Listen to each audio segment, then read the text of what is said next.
Good morning. Shalo, there was this news in the newspaper. Could you see it? You can't see it. Don't tell me. Now this says that Himachal CM seeks employee support in battle to retrieve National Pension Scheme money from centre. Now this is relevant to your GS2 mains paper, that is your social justice section. Is not required to be visible. Please call me. You only need to know the headlines. That is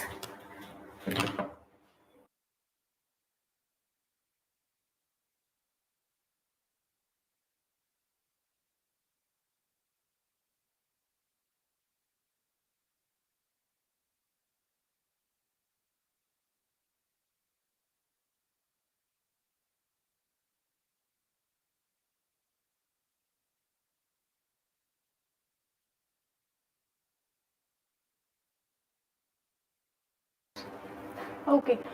So this is about retrieving your old pension scheme. Now what has happened here is, old pension scheme के बारे में पता है? You people know about old pension scheme? The old pension scheme was based on a predefined formula that was equal to 50% of an employee's last wage that was provided. That means if your last wage was 50,000, so your old pension scheme is going to provide you how much? 25,000. So every 2 years, the dearness relief is revised and the government pays the entire cost of the pension. So every government worker pays a percentage of their income to the General Provident Fund. Are you people aware of this fact that they are paying General Provident Fund? No idea? You? So what is actually happening is that Himachal government, is there any other government that has done the same, that are trying to retrieve the old pension scheme? Rajasthan. So when they retire, they get the whole amount that is accrued in the GPF throughout their employment. Now, the fact that you should remember is that who administers your pension scheme? It's PFRDA, that is Pension Fund Regulatory and Development Authority, that oversees and administers your national pension scheme. And what kind of program it is? It is a voluntary pension program. And when was it introduced? It was introduced in 2004 as an alternative to traditional pensions for government workers. Now, after that, what happened was it was subsequently expanded in 2009, and it was covering all Indian nationals, including your independent contractors, your other workings in the unorganized sectors. Now, how is this NPS going to work?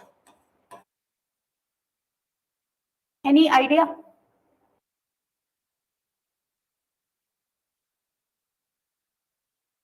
Seriously, you people don't know about this scheme? Heard about National Pension Scheme? Know that they have been coming in place or replacement of old pension scheme. What was the old pension scheme? That I told you that it will pay 50% of what was your last wage, right? That was replaced by what? The NPS system. Now this NPS system is regulated by which authority? This is PFRDA. This is important for you people to know that who is the regulating authority. Now, who all are coming under this coverage? That again, I told you that it was initially the alternative for traditional pensions for government workers, and subsequently it was what was done. It was expanded in 2009 to cover all Indian nationals, that included your independent contractors and your other workings in the unorganized sector. In case if any question comes, अब तो हो गया prelims, but in case if any question comes regarding objective paper, then they are going to ask you that is this scheme only confined till government employees? So you will know that this is not confined till government employees. This has expanded subsequently to all the people that are from the unorganized sectors as well as the contractors. Clear? Now it says that under this, employers will pay 14% of the NPS, while the employees are required to contribute 10% of their base income. So the ratio is coming as what? 14% from the employer section and 10% from the employee section. Am I clear to you? Okay. Then what it says that it runs on a defined contribution model where the pension amount is based on total amount of payment that is paid and cumulative investment results. Now the NPS gives the people the freedom to select their investments, alternatives and fund managers from a list that is approved or a list that is having approved organizations. So what you need to remember is that who is the regulating authority? What is the contribution? The contribution is coming by 14% and 10%. And what is it replacing? It is replacing your old pension system. Now, when this Himachal government has actually started, they have started coming back with this old pension scheme. So they have been applauded in Dharamshala, and that is why this news has came. Now, it could be your mains question also for GS paper 2, and this shall be included in your social justice section. Done? Any doubt? Acha, ye batao, if this is brought, what would be the repercussions? Why isn't government making it eligible for the entire India, that is nationally, old pension scheme? Or where is this pension money coming from?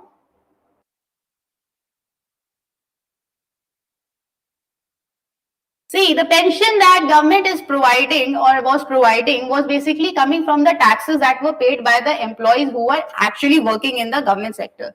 But now, as you know, that the vacancies have been reduced, employment in government sectors have been reduced. So what is going to happen is that at present they have to serve, more than people working in the government sector than the people who actually need or require the pension. That means the number is close to your 50 to 60 lakh employees that are working, who are paying taxes, and there are close to 70 lakh employees whom you have to pay pension. Are you understanding the numbers? So this is the data that is coming from CMI. And according to this data, what is there? That there are close to 50-60 lakh government employees who eventually pay taxes. And from these taxes, pension is being paid. And how many are there whom government has to eventually pay pension? They are close to 77 lakh.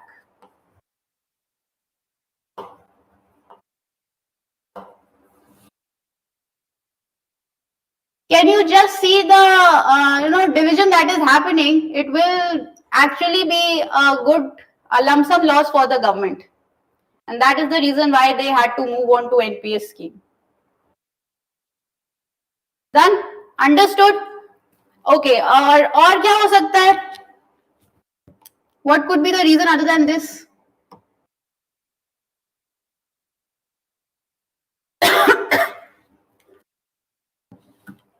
See, apart from all this, government has also came with various schemes that is for the upliftment of your socially backward sections. That could be your SC, ST, that could be your weaker sect, that is your women section. They have been contributing towards various schemes, that is Beti Bachao, Beti Padhao. Then they have been contributing towards the health sector, providing nutritional values through Poshan Abhiyan, etc. So for all that you require fund. And in this scenario, there are people who have crossed 100 years of age and still they are taking pensions.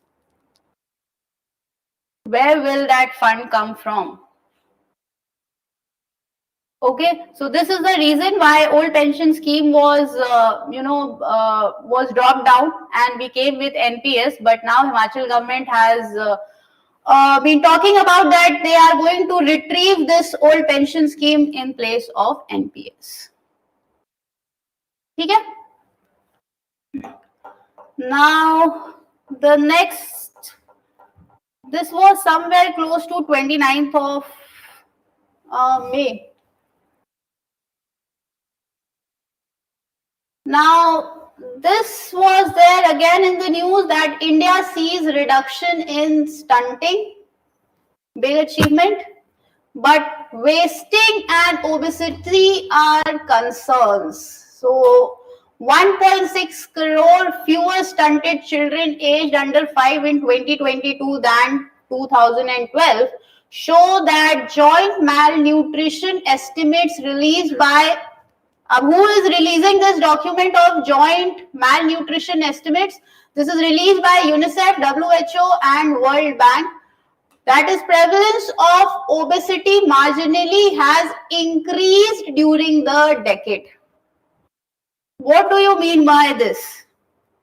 That means that though we have worked well in stunting, but wasting and obesity are the concerns according to the report. And this report is which report? This report is Joint Malnutrition Estimates. And this report is released by which agencies? This is UNICEF, WHO, and World Bank. Okay, I'll be providing you the PDF, so there is no issue. You will get all this. So, in line with this joint malnutrition estimates that was published by UNICEF, WHO, and World Bank, India has significantly improved a number of nutrition-related metrics. Now, in India, the frequency of stunting among children under the age of 5 has decreased from 41% in 2012 to 31.7% in 2022. So, stunting mein we have done good. Numbers are reduced, and how much? It has decreased from 41.6% to 31.7%. Now, this data is helpful for you again for social justice section, GS paper 2.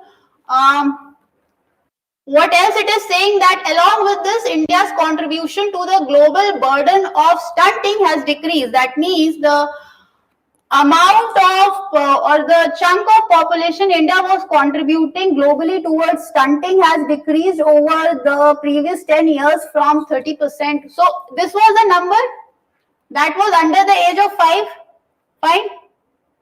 And this is the number that they are telling you about based on the previous 10 years experience. Fine. Now, in India, the prevalence of wasting was 18.7%. That means the data here is now based on India. Don't confuse this. Okay. Now, was 18.7% overall in 2022. Now, accounting for 49% of the worldwide burden. You require it, remember it. You don't require it, it's okay. You just need to remember that stunting has decreased according to which report? Joint malnutrition estimates. Okay? And who has given this report? UNICEF, WHO, and World Bank. Finish. Now, according to the statistics from the National Family Health Survey, again, this is important. NFHS, National Family Health Survey 5, that is the report 5th one, which predicted what India's rate of stunting to be decreased at 35% as against 38% compared to in National Family Health Survey 4 and 48% in National Family Health Survey 3.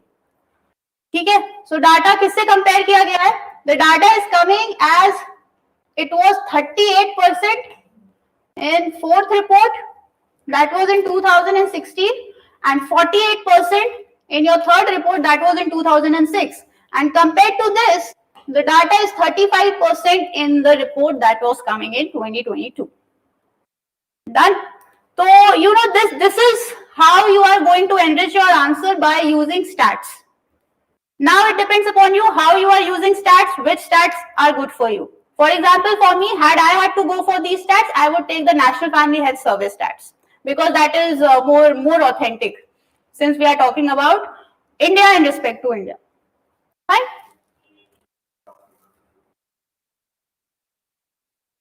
Now, this was the article that was there. Kudamshri is at crossroads. Have you heard about Kudamshri? अरे तुमको तो पता होगा यार, क्या है? हाँ? What is he saying? Kerala. Yes, yes. The model is of Kerala, and for what purpose? Self-help groups. Yes. So now, since Kudamshri is there, males are approaching, your SHG becomes important. Okay. Now, since SHGs are becoming important, that means now what are SHGs? How do you know that this you would define as SHGs? What is their contribution and why are they formed? Okay. So now SHGs are what? Your self-help groups. Okay. And these self-help groups are what? They are small volunteer organizations that are made up primarily of women who gather together for a similar cause. So if you have to define what is a SHG, it could be a better definition for you. Okay? So primarily by women, and they gather together for a similar cause. Now, SHGs have grown significantly in importance in India as a grassroots institution for eradicating what? Poverty, empowering women, fostering community growth. तो SHG का काम क्या है? Eradication of poverty, empowering women section, and fostering community growth. Now, these are your importance of SHGs in India. Okay? So this shall act as a definition for SHG. SHG important part play करता है governance में. जितना मुझे याद है, they will ask you. घुमा फिरा के one question तो they are going to ask you. So SHG's membership, how are you going to get the membership of SHG? Now this also plays a big challenge. So SHG membership is normally between 10 to 20 people who have a similar socio-economic background, and live in the same regions. Women, however, are some SHGs that are made. However, some SHGs are made up of entirely males or have men as its core member.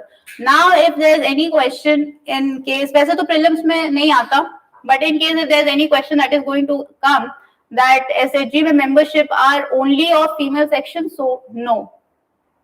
There are male members who are also present, and in some cases, it's a membership of only male community. Okay? Now, what they have said, SHG functions democratically with members taking an active role in decision making. That means whatever decision is going to be made in SHGs, all members are going to make an active participation. Now they have conversations, they create internal guidelines and decide on a group of matter that is pertaining to borrowing, because they are working on eradication of poverty, empowering women and community development. So am I getting past? I accept this fact that you people know about SHGs. Okay, so at least you have a little bit idea that you have gone through the newspapers. Okay, so it is just a recall that whatever you have done in 1 week, and if you are not doing, then let me remind you, every Saturday I'm going to come. So you better read the newspapers. You have no option. Okay, so Now, SHG groups are deciding on what? On matters that are pertaining to your borrowing, savings, and other group activities. So they have to get funds also. So for that, they have to discuss about how much to be borrowed, how much to be saved, and how much to be spent on.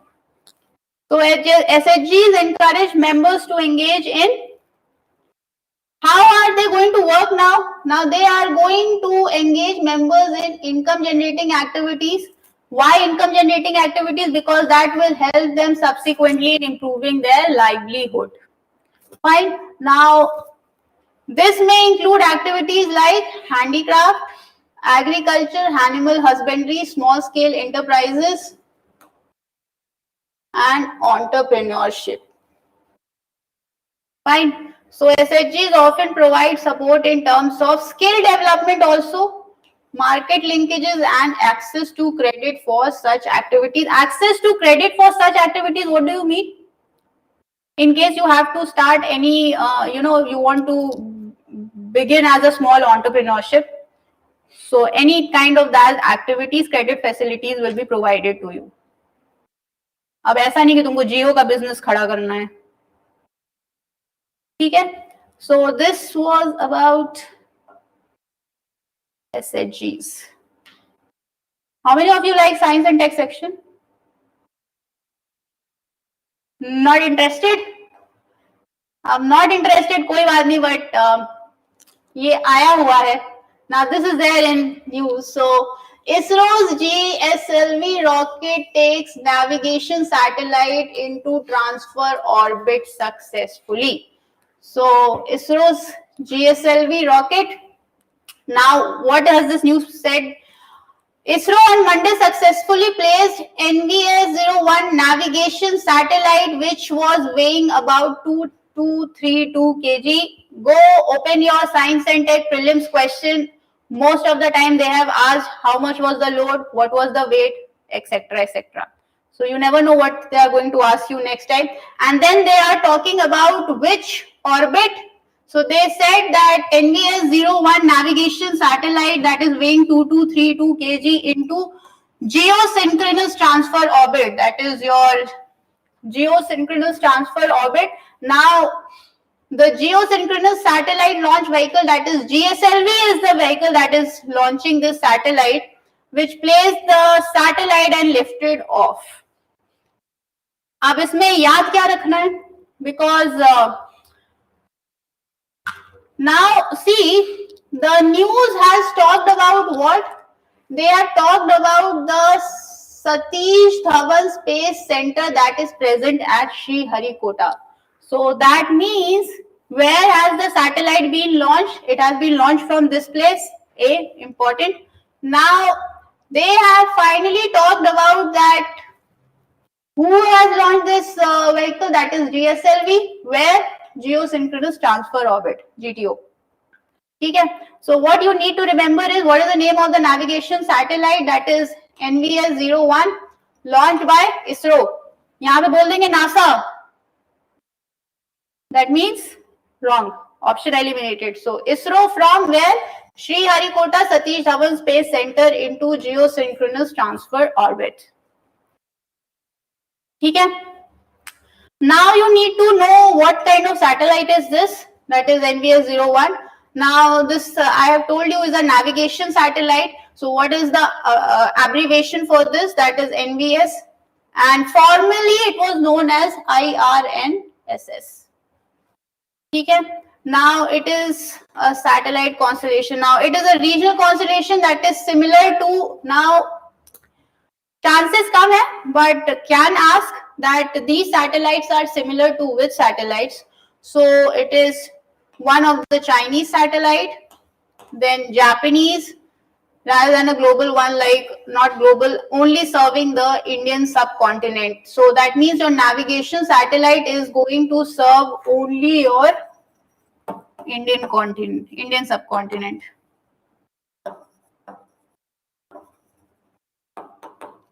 Get hold with the keywords that they are saying it is only the Indian subcontinent. Now, NavIC satellite are utilized for transportation on land, in air, and on water, as well as for personal mobility, resource monitoring, surveying, and geodesy. Now, mains में GS3 science and tech question going to come if they are going to come. So what they are going to ask you about this satellite is that what purpose the satellite is going to serve. ठीक है? So the purpose section I have written here in short. You can have more detailings. And then short it says that it is being helpful for surveying, resource monitoring, personal mobility, and also for transportation purposes. Okay. So after this, now what they have said that it is going to be helpful for scientific research and also helpful in time synchronization and dissemination. Now it is equipped with a locally produced rubidium atomic clock. This navigation satellite is having what? A locally produced rubidium atomic clock that was made by the Space Application Center, Ahmedabad. Prelims के लिए facts important. This could be one of the fact. ठीक है? You know, you should actually know how you have to read the newspaper. Then you don't need any compilation from any institute. Be so much confident with your studies that if you have read the newspaper, that means you know all the detailings. Okay? Now, 2 payloads are carried by IRNS satellite, which I said it was formerly known as. अभी उसका नाम क्या है? NBS. भूल गए क्या? See. It is abbreviated as NVS and this satellite was earlier known as IRNSS. ठीक है? तो confuse मत होना in case they are asking you, they are saying that IRNS satellite is having rubidium atomic clock, then you say कि अरे पूछा तो navigation satellite था, ये कहाँ से आ गया? So 2 payloads are carried by IRNS satellites in addition to a laser retroreflector. The payload includes what? A CDMA ranging payload. Signals are S-band and L5. Again, if you are going for detailing, there is no dearth of knowledge that is present. I mean, it's a deep ocean. S-band क्या है, L5 band क्या है, but you need to remember which bands are used for signals. It is your S-band and L5 band where in this NavIC satellite.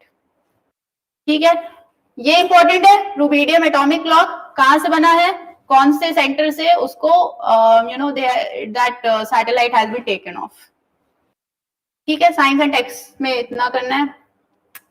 Now this is interesting, my favourite. This is coming for your social justice. Understanding the violence that was faced by the healthcare professionals in India. Are there any violence that is being faced by the healthcare professionals?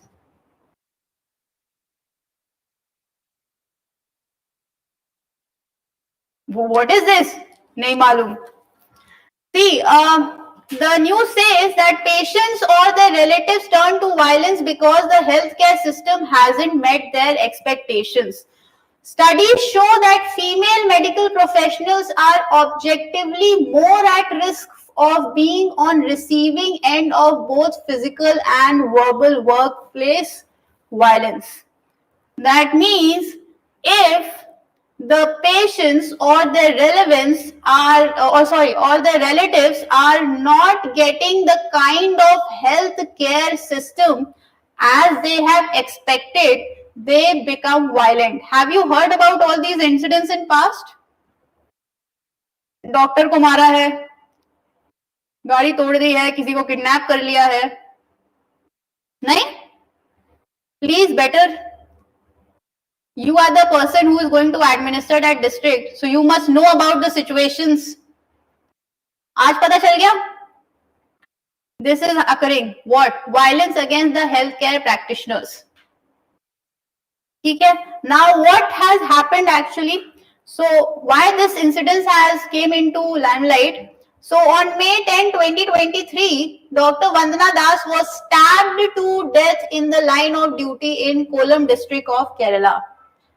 Okay, and why was this happening? Now see, this violence happened in the workplace, and majority or most of the time medical fraternity is being facing this violence, especially the doctors all over India.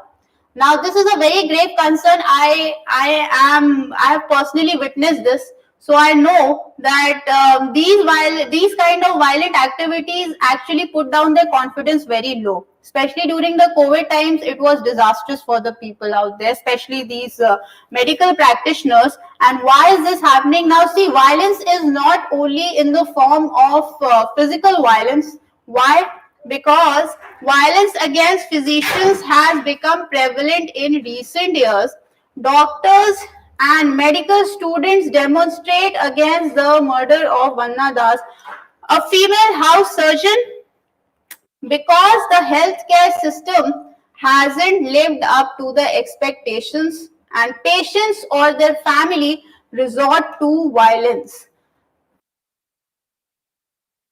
You people go out there, you don't get the kind of healthcare you require, तो वो क्या करते हैं? सबसे पहले doctor ही को पीटना शुरू करते हैं. And the news, it says that the doctor has been stabbed to death. It is a very grave situation. Now, according to the studies, female medical professionals are objectively more likely to experience workplace abuse, both verbal and physical. Now, if you have noticed a little bit, what I have done is, I've read it out here. I have made the notes from here. So if you see, it is very easy for you people to make notes out of the newspaper. जगह जगह भटकने की जरूरत ही नहीं है. Be a learned person, read the newspapers every day, get hold of the incidents what are happening, and the work is done. ठीक है, अब हुआ क्या है? See, intimidation and threats are included in the verbal violence. Is it so? किसी को डरा रहे हो, धमका रहे हो, वो भी तो violence ही है. It isn't required that you need to commit or be physical with anyone. If you are verbally also speaking nonsense, that means you are also violent to that person. Nahin? This man is so smiling. Intimidation and threats are included in verbal violence that is committed against physicians in 75% of the cases. Now, according to a 2016 article that was published by the National Medical Journal of India, that means this data, I'm not faking this data is coming from National Medical Journal of India. So if you are going to write anything, please mention the respective source. That is, the National Medical Journal of India has presented this data that says that 75% of verbal violence committed against physicians in 75% of the cases. That means 75% cases are having what? Verbal violence against the physicians. Now, majority of doctors who encounter them never mention them. Some do, but they frequently hear that these experiences are part of the job. Are you understanding part of the job? ये हमेशा होता रहता है. Every other day in hospitals. कितने police case लिखवाओगे? ठीक है?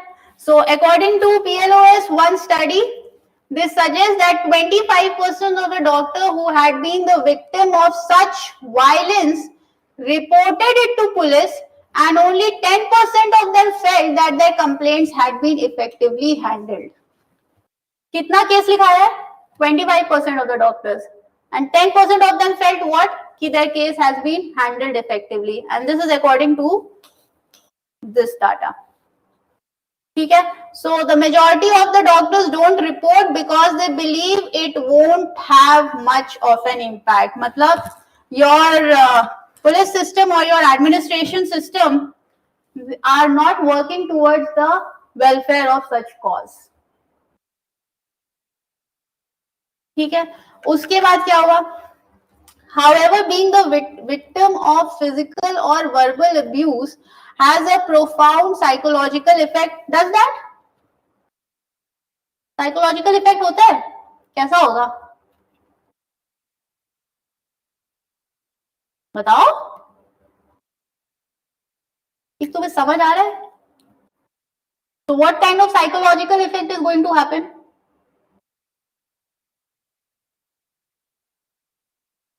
If I am going to traumatize you in class, are you going to enter my class for the next time?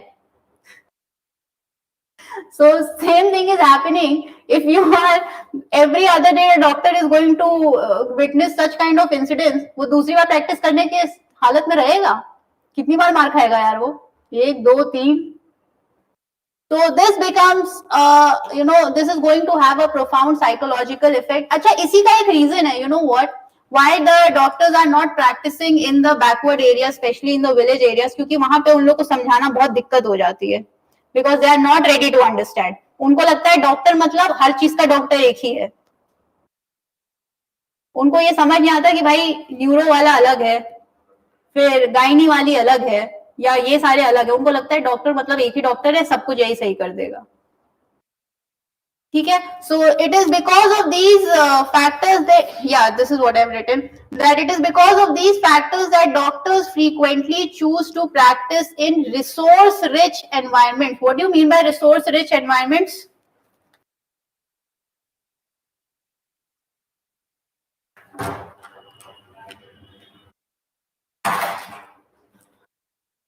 So doctors frequently choose to practice in resource-rich environments for their personal security in a nation with skewed doctor-patient ratio. That means,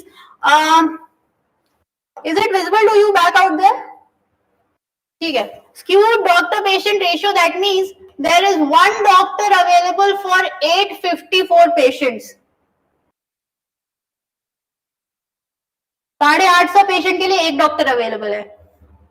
If you go by the ratio that is present here, and this is a skewed ratio, and the doctors, it's not only about your physicians. They have included the Ayurvedic practitioners and homeopathic practitioners as well. Are you aware of Ayurveda and homeopathy? So this ratio has included those doctors also.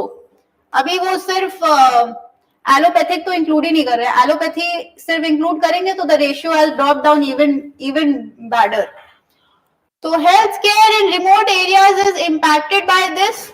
Now the study discovered that clinicians desire to quit providing emergency services. What does that mean? That means whenever there is emergency service that is required, they most of the time quit for this reason only. And clinics और hospital में फर्क पता है ना? चलो आज चलो, किसी को क्या क्या दिक्कत है? एक को हॉस्पिटल में दिखाएंगे, एक को क्लिनिक में दिखाएंगे. You people don't know what is the difference between clinic and hospital? ऐसे की ऐसे क्या है?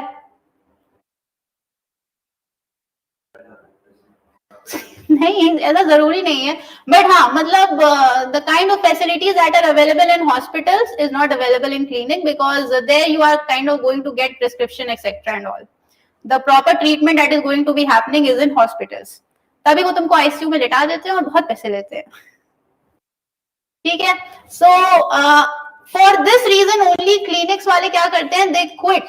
And they quit what? They don't provide you emergency services even if they can.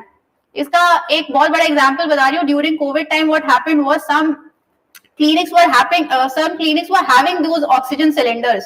लेकिन उनको पता था कि अगर पेशेंट को कुछ हो गया तो फिर ये हमारी पिटाई कर देंगे. उन्होंने पहले ही कह दिया हमारे पास कुछ नहीं है. ठीक है. And this is the reason why they quit providing emergency services and refer patients sooner to more specialist or over investigate symptoms and order more rest after encountering violence. That means वो उनको पता चल जाता है कि this case handle नहीं होगा, और in case if we are going to go for this, कुछ हो गया तो they are going to beat us. तो वो पहले क्या कर देते हैं? वो रेफर कर देते हैं. कहाँ पे? बिगर टाउन बिगर सिटीज स्पेशलिस्ट के पास, या फिर और 25 टेस्ट लिख देंगे कि गो, तो वो पहले ही भाग जाता है, हु द पेशेंट। ठीक है, सो additionally they frequently withhold life saving medical and surgical interventions from patient out of concern that a dangerous surgery would incite violence. That means हाँ ये वही है, that means if any kind of dangerous surgery is going to happen, it is better that happens in the best of or the very good hospital. For example, अब you tell me from your common sense, if a patient is going to a clinic and if a patient is going to this Max, big hospital, Apollo, etc., मारपीट वो कहाँ कर सकता है? वहां करेगा तो क्या होगा? खुद पिटेगा।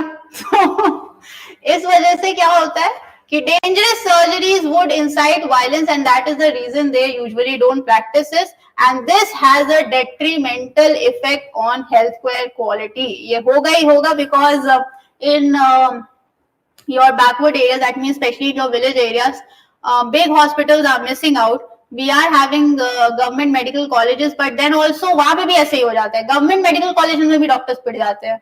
So most of the time they are referring it to the specialist areas.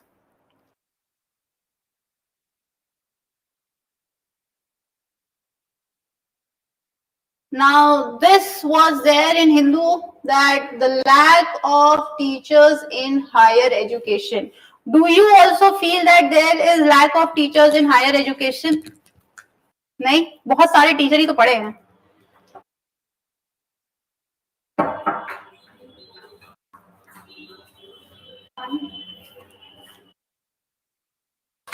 So lack of teachers in higher education.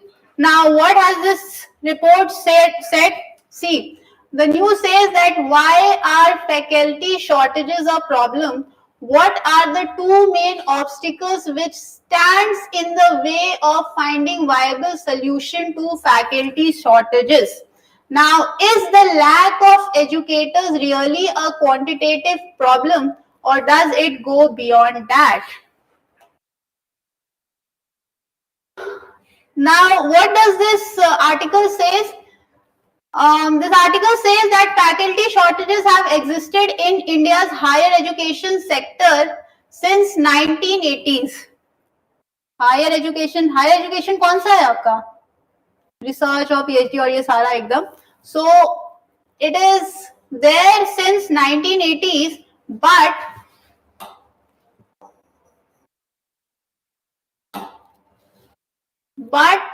seems to have become permanent today.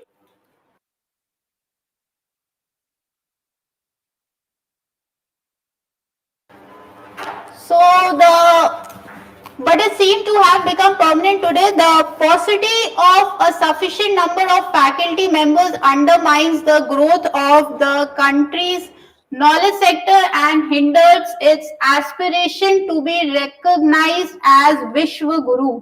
Have you heard about this word Vishwa Guru? किसने बोला है? Are you understanding this word, Suvan? Vishwa Guru. So a very beautiful introduction they have written, that if we are having faculty shortage, how are you going to even think of India becoming a Vishwa Guru? Colleges and universities need sufficient number of teachers and researchers to create and disseminate knowledge. Now there are two main obstacles of finding viable solution to faculty shortage. Now the two main obstacles that they have said, first is the lack of reliable data on current faculty resource. मतलब the issue they have highlighted, पहला issue है what? There is lack of reliable data. Second issue is coming, partial understanding of faculty shortage as merely quantitative issue. Now, they say that first of all, we don't have reliable data, and secondly, the issue is that we are having a very partial understanding that if we are having these shortage, how will this shortage be served, or what effect it is going to create on the major or the larger part of the education sector. Okay, so what are the data that have been came forward now? इस news article में they have quoted this annual all India survey of higher education. Now this has talked about what the process for various institutions, how the faculty members should be included or should be admitted to. The responsibility for the accuracy of the data rests with the institution. That means the meaningful information that need to be provided or through an independent agency as well. This is what Ash has talked about, that is your All India Survey of Higher Education. So before I talk more detail about this, let me check out what is the status of higher education in India.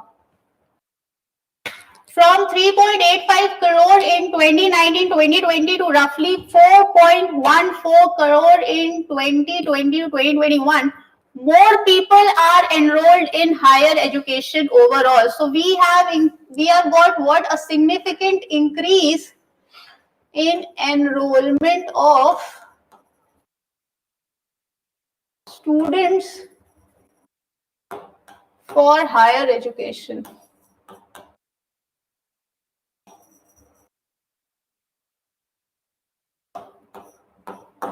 Now they say that the enrollment has increased by almost 72 lakh students, that is 21% during 2014 to 2015.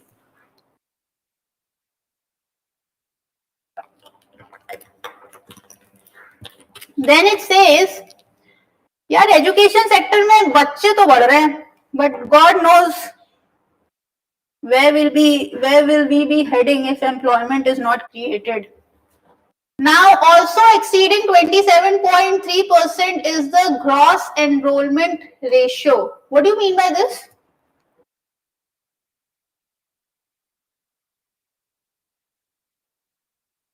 What do you mean by this? अरे word में ही पता है यार, enrollment. That means the number of students that are getting enrolled. And क्योंकि gross मतलब जितने थे, जितने हैं, उनके बीच में कितने बढ़े हैं, that is your gross enrollment ratio. Fine. So gross enrollment ratio for higher education. आप ही बता दो कितने लोग higher education के लिए जा रहे हो? हायर एजुकेशन मैम किसे करनी है? जल्दी से एम्प्लॉयमेंट हो जाए, उससे क्या होगा? We live the life of our own.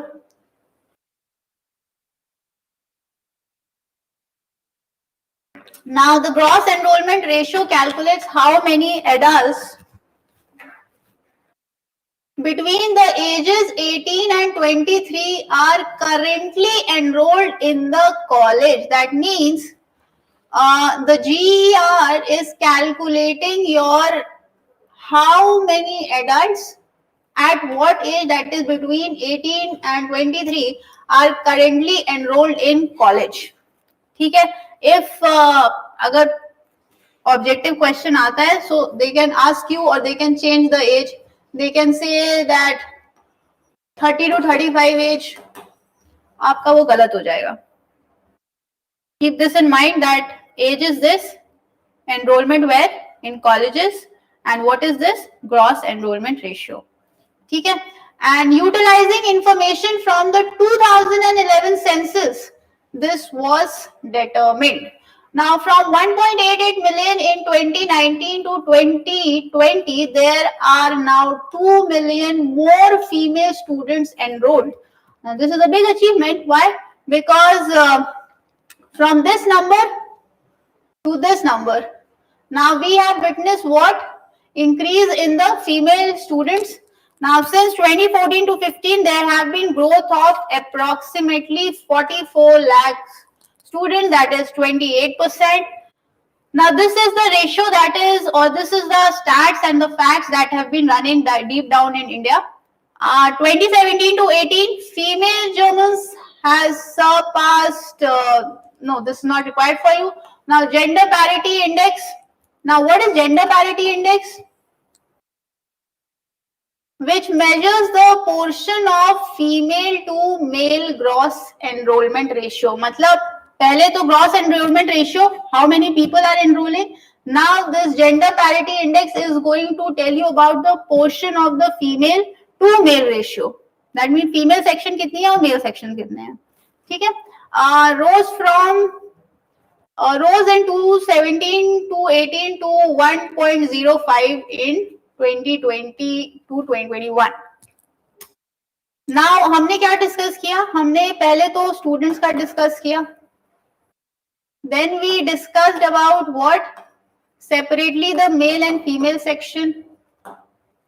Now they are talking about that 2014 to 2015 and 2020 2021 there has been a discernible rise in the number of students from scheduled caste, that is SC, scheduled tribe, that is ST, and OBCs enrolling in higher education institution. The highest rise is about 40% was amongst the ST students. Now this is an achievement that more of scheduled tribe students are coming forward with the higher education.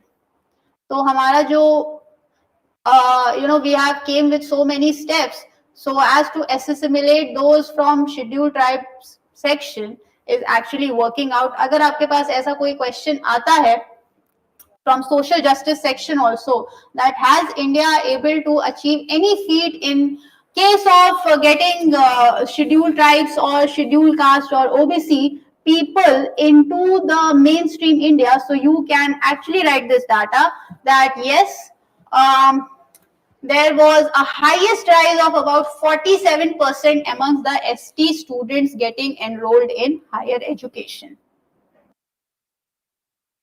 समझ आया? Stat समझ आ रहे हैं?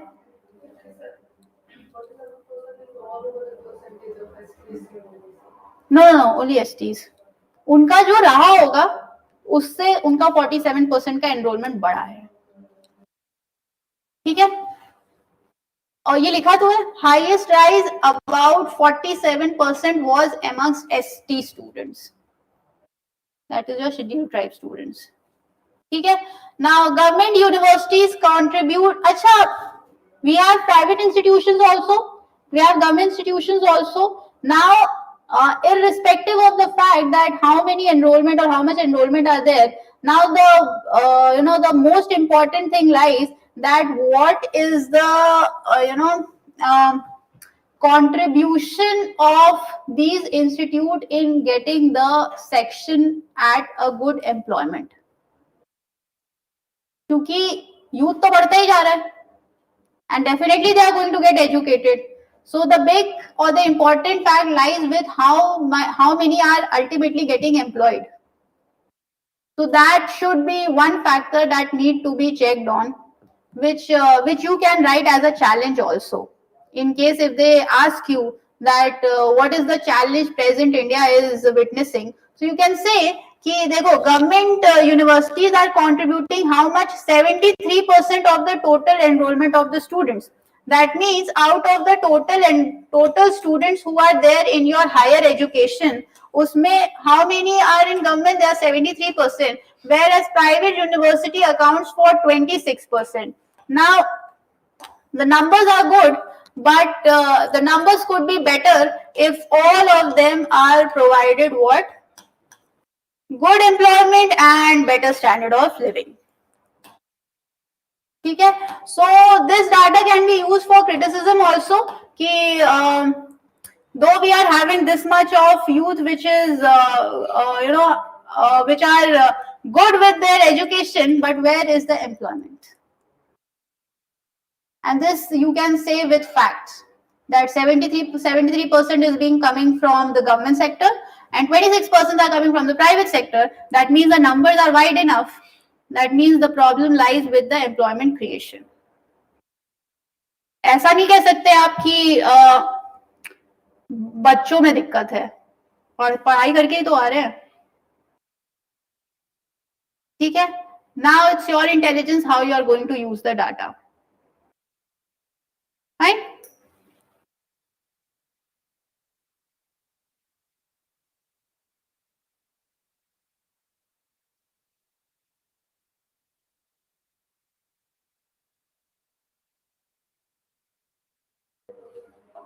Chat GPT के बारे में सुना है? हाँ, नहीं सुना? Someday he was telling me chat GPT. I was saying chat GTP, I guess. He said, no, it's not GTP, it's GPT. Hmm.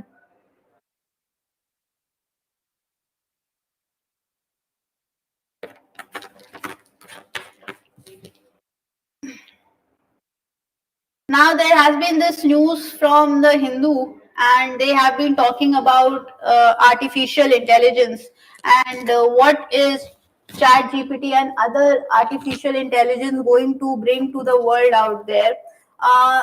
इससे prelims का question तो I don't think so कुछ बन पाएगा, but the thing which is going to actually help you out, or this article is going to help you out in the main section, that is GS3. Now they are saying नहीं, आपको ये पूछ सकते हैं what is generative AI programs in your prelim section. Now, what is generative AI programs? Now, generative AI programs are like your OpenAI, Chat GPT, Google Bard, AI, DALE, Codex, GPT-3, etc.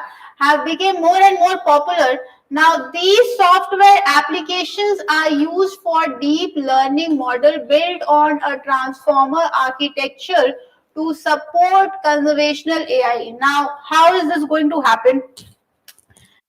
See, it makes use of deep neural network and is trained on a corpus of text data from the internet to produce text that resembles human speeches and do other tasks. इसका मतलब क्या हुआ?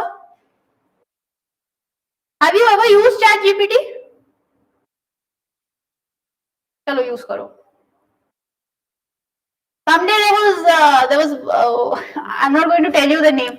She was sitting there and she said ki ma'am, I want to just tell me, just give me a command so that I could write it here in chat GPT, and they will produce the similar kind of thing which is equivalent, that is being resembling your human speeches and other tasks. That means if I'm going to tell you please sing a romantic song, so you are going to sing. Why? बचपन से वही कर रहे थे, देख रहे थे. India में तो सब शाहरुख खान को ही देख के बड़े हो रहे थे. फाइन. नाउ चैट जीपीटी में क्या होगा? If you are going to tell ChatGPT that please get a romantic song for me, so ChatGPT is going to give the version of a romantic song based on its understanding. And this is coming from where? Now this is coming from the corpus of the text data that is present in the internet. जाते जाते मेरे साथ चल रहा, तो मैं तुम्हें दिखाऊंगी.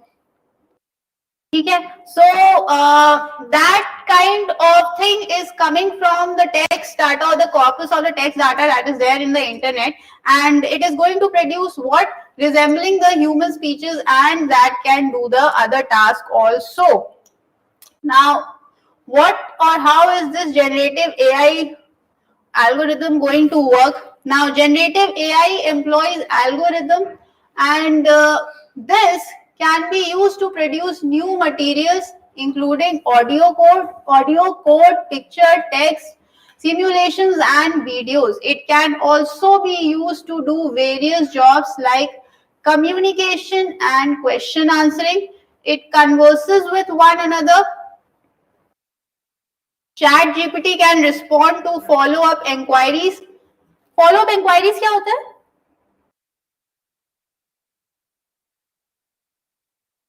What do you mean by follow-up inquiries? For example, somebody has called in order to get some information. So what will artificial intelligence do?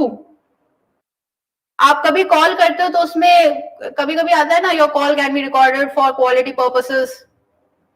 ध्यान दिया है? What is all this happening? Now AI is getting much more included in your daily lives. ठीक है? So these are the versions where Chat GPT can respond to follow-up inquiries, acknowledge mistakes. आपके पास वो है ना, क्या कहते हैं, Google में अगर आप कुछ टाइप करते हो तो वो ऑटो करेक्ट होता है. So what is going to happen? That is, your mistakes are getting acknowledged. अभी आपको किसी की जरूरत ही नहीं है. You type down, they will auto correct it. Okay. False assumptions can also be checked. They reject improper requests and thanks to dialogue style. Now this is all your features and your benefits that are going to be generated from your generative AI.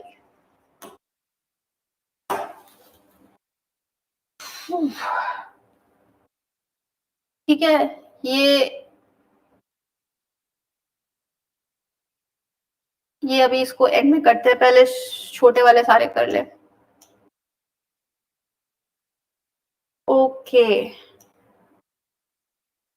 Have you read the newspaper? Seriously बताओ,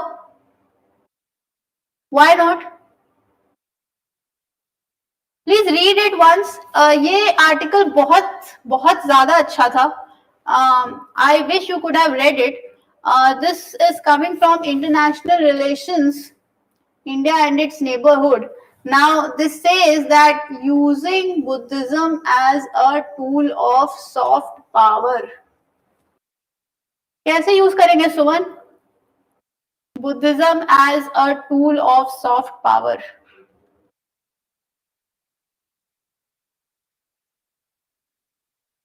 See, this article has, highlighted how China has very smartly using its Buddhism power as a soft power or as a tool for soft power in order to make relations with the neighborhood countries. And how is this happening? The article says China's Buddhism and what is this speaking? Now, China, it says, is home to around 245 million Buddhists, 20,000 Buddhist monasteries. Are you understanding the number? 20,000 Buddhist monasteries, 16,000 temples, and 240,000 Buddhist monks and nuns. Okay? Now, this makes Buddhism an important soft power for China. So if you are going to ever write about China's influence in the region, you can always highlight this fact that China is using Buddhism as a soft power. And how is China using Buddhism as a soft power? Since China is home to around 245 million Buddhists, 20,000 Buddhist monasteries, 16,000 temples, and 240,000 Buddhist monks and nuns. So this is the tool. This is one of the power of China, where it is using Buddhism as a tool for soft power. Why? Because they are having this much of things with them. Now, what does the article say?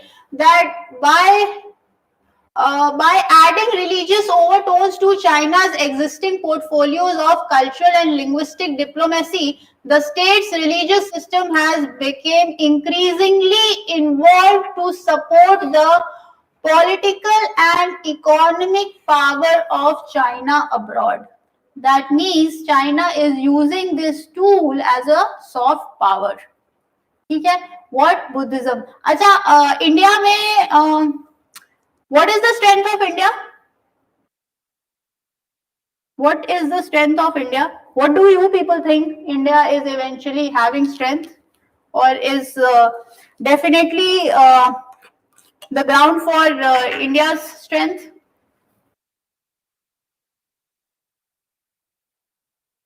India's cultural diversity, linguistic diversity, etc. So हम लोग कहते नहीं unity and diversity. Why are we saying this? No, Megha, it's no. Actually, you are correct that we are having this 1.4 billion of population. But I'm asking that in what respect would you say that India is great? So the fact lies with the thing that we have unity and diversity, and this diversity is in form of your cultural diversity, your linguistic diversity, your religious diversity, etc., etc. Okay? And in China, they are using this Buddhism as your soft power. Why? Because they want to influence the world, or they want to garner support, as this article says, that has been written by Sujeev Shakya, and this man has written the book that is Unleashing Nepal, and he says that this Chinese government is making all kind of effort to garner support politically and economically out from the world and influence China power abroad. By what? By having Buddhism.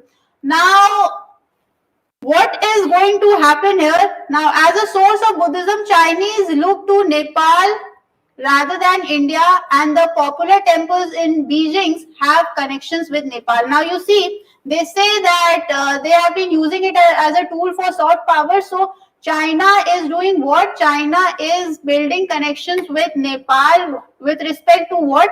This Buddhism culture. Okay?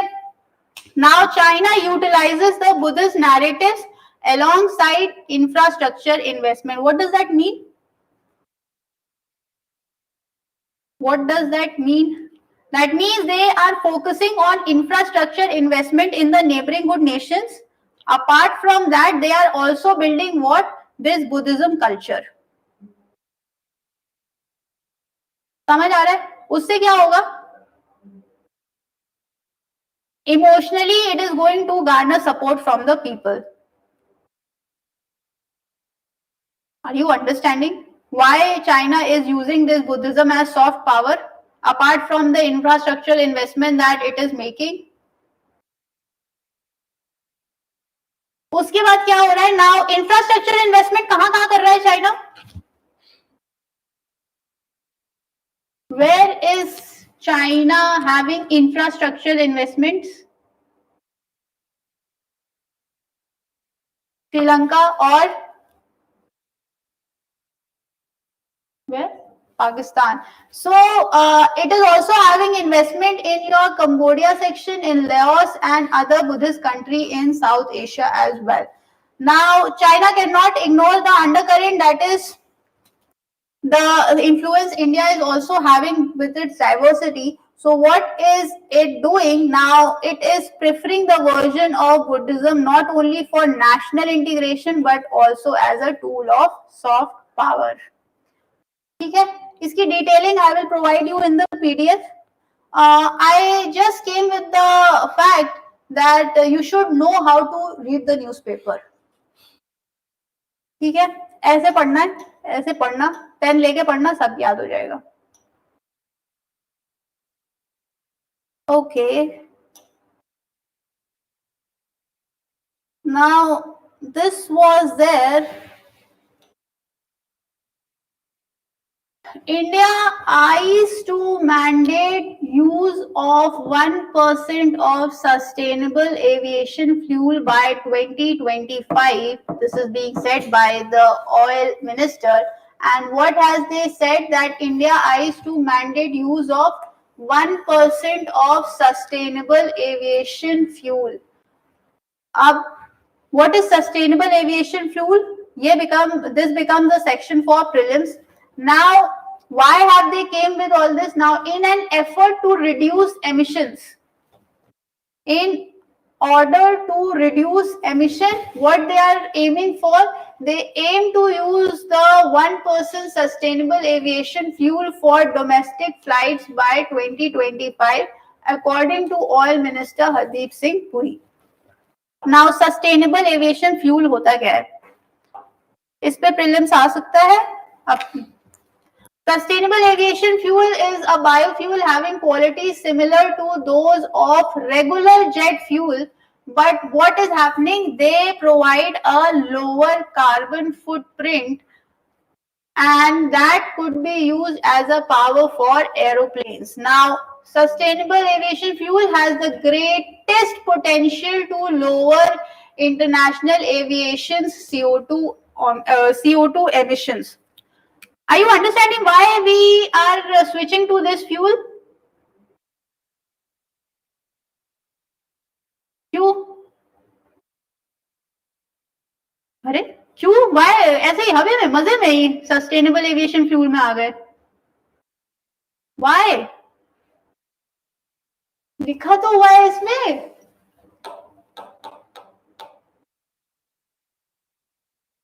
to reduce emissions.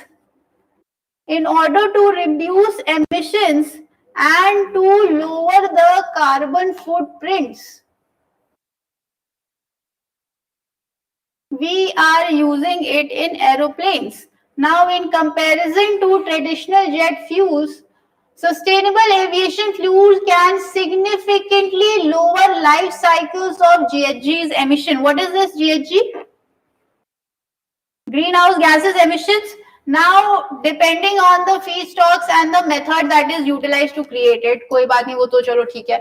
Now, there are also some new sustainable aviation fuel paths with a net negative GHG footprints. Who are so or what are they? Now, cooking oil and other non-palm waste oils from animals or plant, as well as solid waste from homes and businesses, such as packaging, paper, textile and food scraps that would other be disposed of in landfills or burned, are a few examples of typical feedstocks from where your sustainable aviation fuels could be generated. मतलब आप इन्हें जाके जला दोगे, फेंक दोगे, dispose कर दोगे. It's better you generate what? Sustainable aviation fuels, and these fuels can be used in your aeroplanes, which would eventually reduce your emissions. ठीक है? So, energy crops such as quickly growing plants and algae and forestry waste such as scrap wood are the further possible sources. Now, if a question comes, ki sustainable aviation fuel, where could you or how could you? Yes, Megha, it's about efforts to decrease the pollution, and more so it is about decreasing the emission of greenhouse gases. Oh, you're Megha from E4 batch? Okay. So, sustainable aviation fuel is compatible with conventional jet fuel and may be blended with it up to 50%. Up to 50%. Not more than that. Please have a check on the number as well. They say that up to 50% while still passing all quality tests. Price of sustainable aviation fuel is now higher than that of conventional fossil jet fuel. ये तो हो गई. Emission reduce होगा. There would be less of pollution. So definitely the fuel is going to be expensive one. So इस वजह से the price of sustainable aviation fuel is higher than that of conventional jet fuel. ये भी question हो सकता है. They can say that the price is lesser than that of fossil jet fuel. So you have to be very well aware of the fact that the price of SAF is higher than conventional jet fuels. Okay? So work need to be done on what? Work need to be done in lowering the price of SAF fuel. Now, compared to the conventional jet fuel, it has the potential to reduce carbon emission during its lifespan by up to 80%. Big target, 80% वाला 80% तक आपको carbon emission reduce करना है, and that is the reason why they are going on with SAF. ठीक है? In case ये question आपका yes GS paper 3 में भी आ सकता. जीएस पेपर 3 में डिजास्टर वाले सेक्शन में अगर कोई क्वेश्चन आता है कि how could this be check, that is the greenhouse gases emission and all, you can write down this example that by using sustainable aviation fuels we can actually cut down the carbon emission by 80%. ठीक है? They can ask you about sustainable aviation fuel, but in science portion. You can use it in disaster portion also. ठीक है?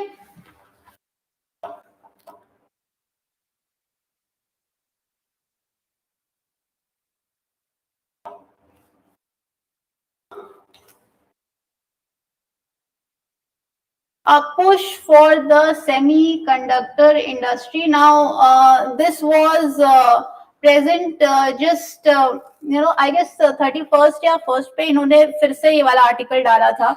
Now, semiconductor industry. Which GS paper will this be included?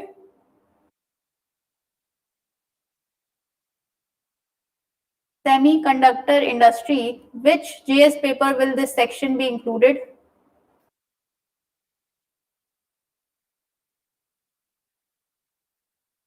Third.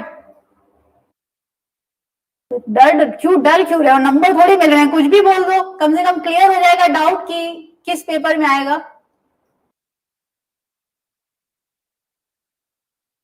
विच ये section? अरे कुछ भी बोल दो, 4 ही paper है। Ethics में तो नहीं आएगा? हाँ, तो बचे कौन? 3। GS paper 2? 2 में नहीं आएगा? अरे बताते जाओ, 2 में आएगा।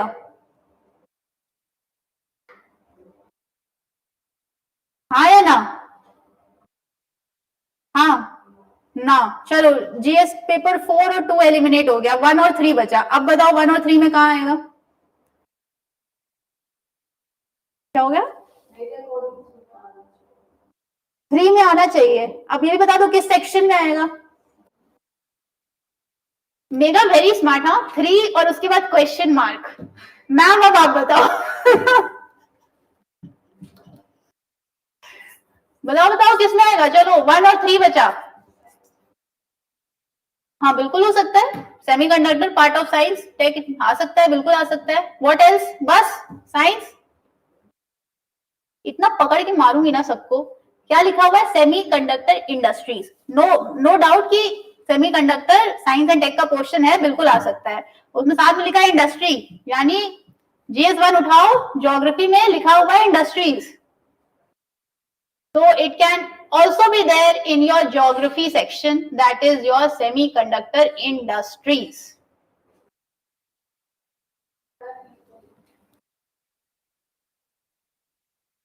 समझ आया? 4 में तो नहीं आएगा ना? 4 में आएगा GS4? ये तो कंफर्म है ना? आई वॉज वंडरिंग कि कोई बोल ना दे कि GS पेपर 4 में आएगा मैम। और वो पीछे वाला पूछो, वो तो ज्योग्राफी ऑप्शनल लेके बैठा हुआ है। मुझे तो यही बताया है इसने।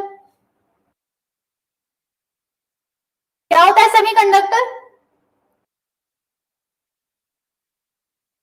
क्या होता है सेमीकंडक्टर? देखो, एक ये सेमीकंडक्टर है। I am going to just tell you, time थोड़ा कम है इसलिए बता दे रही हूँ और कौन सा आर्टिकल है जो आया था इस बार। Materials which act both as insulators and conductors.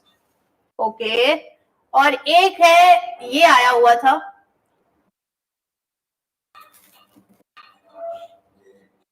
The reason why I am telling you this is because since semiconductor पे, ओह शिट यार, सेमीकंडक्टर पे न्यूज आर्टिकल आया है, then you must know something about semiconductors. इसलिए semiconductors आपके science portion के लिए important है। Other than that,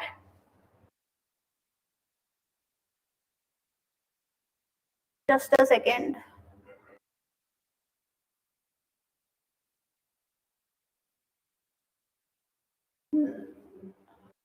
Okay, so semiconductors are important because they are used in your modern electronic devices, that is from your smartphones to Internet of Things. Then there was this one topic again, which was about India missing the graphene bus. Now, what is graphene? Graphene की आपको qualities पता होनी चाहिए. What is that? Now, graphene has a greater electrical conductivity than copper. What are we talking about? Graphene. This is also there in your science and tech portion, prelims oriented. Now, graphene is 200 times stronger than steel, but 6 times lighter. Qualities of graphene. समझ आ रहा है? Prelims में अगर कोई question आने वाला है वो ऐसे, yes, yes, it's carbon polymer. So, it has an outstanding transparency of 2% light absorption and is impermeable to gases like hydrogen and helium. तो ग्राफीन की जो फीचर्स हैं और कैरेक्टरिस्टिक्स हैं, that you should know. Graphene is a good contender for energy storage because of its thinness and high surface area to volume ratio. Now they have been talking about what graphene with respect to steel here, and they are saying that with respect to steel it is 200 times stronger and it is 6 times lighter than steel. ठीक है, so graphene की characteristics आपको पता होनी चाहिए. Now the last thing that is there, that cabinet approves CITIIS 2 for integrated waste management and climate oriented reforms. Now what is this? Now CITIIS is what? City Investment to Innovate, Integrate and Sustain Project, a program under the ambit of Smart Cities Mission. Now this is a government policy important for your prelims. So you need to know that this is being implemented in partnership with 4 European institutions, and this program is coming under the ambit of Smart Cities Mission. Now Smart City Mission के अंदर ये आ रहा है. So what is it aiming about? Now it aims to promote integrated waste management and climate oriented reform actions. Now ये program है क्या? The program plans to provide funding for initiatives fostering a circular economy that have been chosen via competitive process. Why or how is it a competitive process? Because it emphasizes on what? Integrated waste management at municipal levels and climate-oriented reform activities at state level, and an institutional development and knowledge dissemination at national level. So 3 types of works that is being performed by this program, and that is, one is your waste management, one is your climate oriented reform, and other is your institutional development and knowledge dissemination. Okay. Now the first phase of CITIS was launched in July 2018 with projects in 12 cities, that is your Agartala, Amravati, Amritsar, Bhubaneswar, Chennai, Dehradun, Dharwad, Kochi, Puducherry, Surat, Ujjain and Visakhapatnam. ठीक है. अब the question comes कि question कैसे आ सकता है?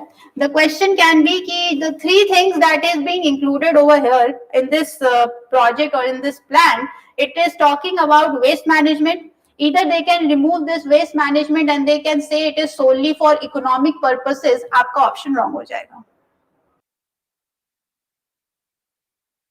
Okay, so 3 things that you, ma'am, do we have any orientation class? I don't think so. We have any orientation class or program starting from base, but if you want it, you can mail to the authorities or to the management so that they would be provided. You are in the E4 batch now. I will tell you. No issues. Don't worry. So, like the kind of. I'll tell you. I will be taking Indian societies. There's some portion left, then I will tell you over there. Don't worry. So 3 things that is being targeted in this program is your waste management, your climate orientation and your institutional development and knowledge. ठीक है. These 3 things very important. उसके बाद ये याद रखना है कि this is not a sole project that is under center or anything else. It is coming with in partnership with 4 European institutions. Okay. Other than that, you also need to remember that this has been started somewhere close to 2018. Yeah, it was launched in 2018. So this version is your CITIIS 2.0. ठीक है. Any issue?